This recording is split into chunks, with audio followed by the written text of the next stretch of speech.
What's going on, YouTube? So today, in this video, we finally installed those switchback turn signals. Pretty excited. Hopefully this will be a pretty simple and straightforward install. We'll see what happens, but yeah, let's get to it.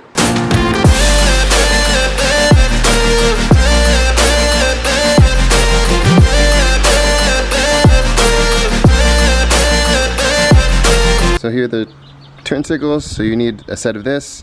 In the last video I installed these load resistors already so that they don't hyperflash.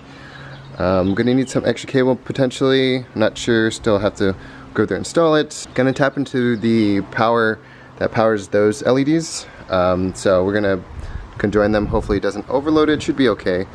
And then need a set of jacks and jack stands so that we can jack the car up and take the bumper off so we can have access to the back of that to get to that.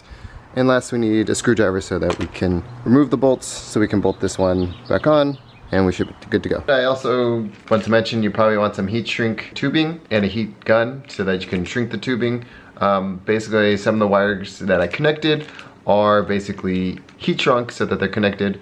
Also, you want a bunch of zip ties because zip ties basically is a way to organize and tie things down. So make sure you guys have those two things. And again, like usual, everything's linked down below.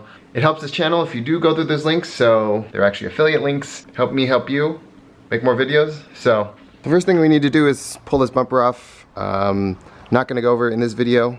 If you guys do want to see just a separate how to pull the bumper off video, let me know down below. But otherwise, it's going to be pulled off in 3, 2, 1. So first we're gonna pull the turn signal off after it's all unplugged and the bumper is out.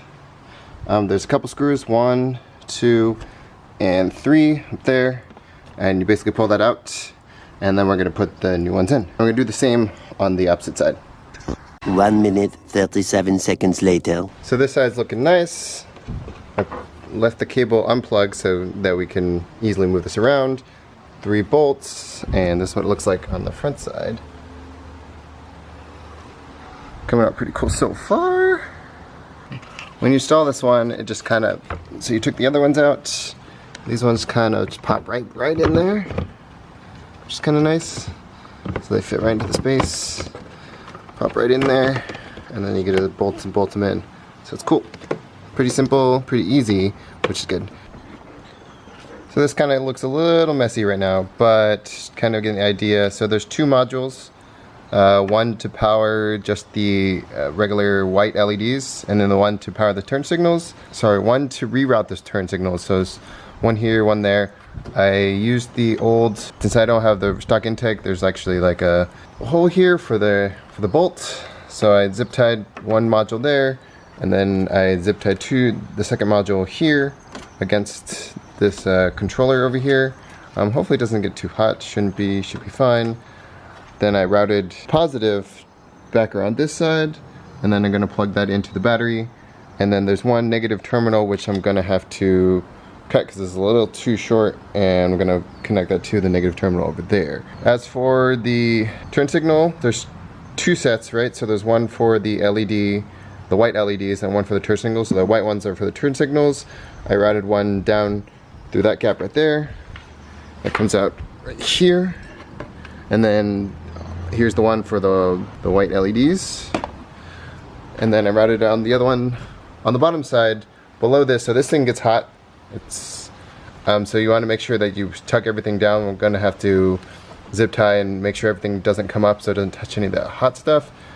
Routed it out to that side and put it straight down to the bottom over there. So this is what it looks like from the opposite side, and it goes down straight down there, out this side. So it comes with one long side, one short side. So imagine that side's gonna be shorter than this side because it has to travel all the way this way.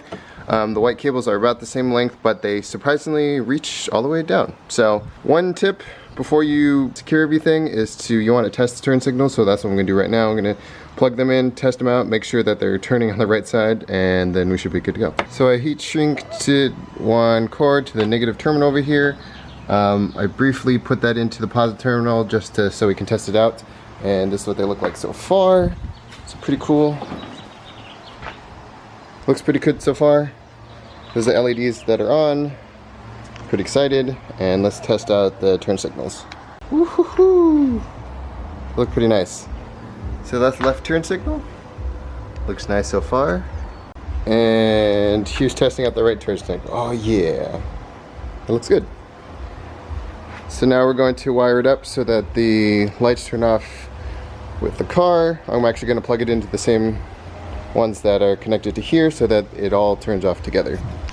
You probably don't want to plug the positive terminal straight to the battery just because I think this will stay on the whole time. So we're going to actually connect it to something in the fuse box so that it turns off with the car. It's all strapped in. I connected the cables so that now it's connected to a fuse, the same thing that's tapped into the fog LEDs. This one is connected to the fuse box. It's 1, 2, 3, 4. I think this is an accessory one. Correct me if I'm wrong, someone can double check, and that's where that goes. So we'll power off with the car, and whatever's in that accessory will also work. If you guys find a better one, or you guys know of a better place to put it, let me know. This is definitely just a temporary solution still. It's just trying to find out what's good and what's bad. So yeah, that's what it's connected to. That's positive terminal, and this one's connected to the negative terminal. I understand it's red, not black. I did that a long time ago. I'm silly. So everything's connected, should be good to go. Secure, and then now I'm going to tie down all the small little things here and there so that it doesn't hit any of the hot stuff. So here's what it looks like before. You notice that's not the same car. It isn't, but you get the point. And here's what it looks like after.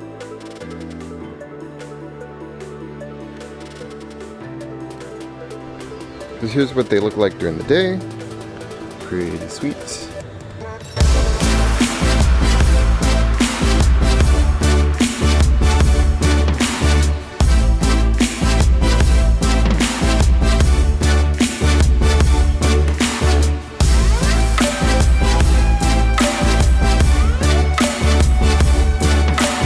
So I hope you guys found that helpful. The install was pretty simple, pretty straightforward. Definitely builds on other things that I've done. Makes it simple, taking off the bumper, taking off things like that. Super easy nowadays. Just keep doing it. Make sure you guys check out my last video on the load resistors. This will help you install them. Basically it'll stop it from hyperflashing. If you guys have any questions, leave it down below. I answer everything basically. If you have any questions, I'll try to help you guys out the best I can. What else? If you guys enjoyed this video, hit that like button. It helps this video rank, helps more people see it, helps more people subscribe, and then basically it helps build this channel. Or hit that unlike button if you guys didn't really like it. That's fine too. Happy Friday, happy whatever day you're watching this. I'll see you guys in the next video. Peace.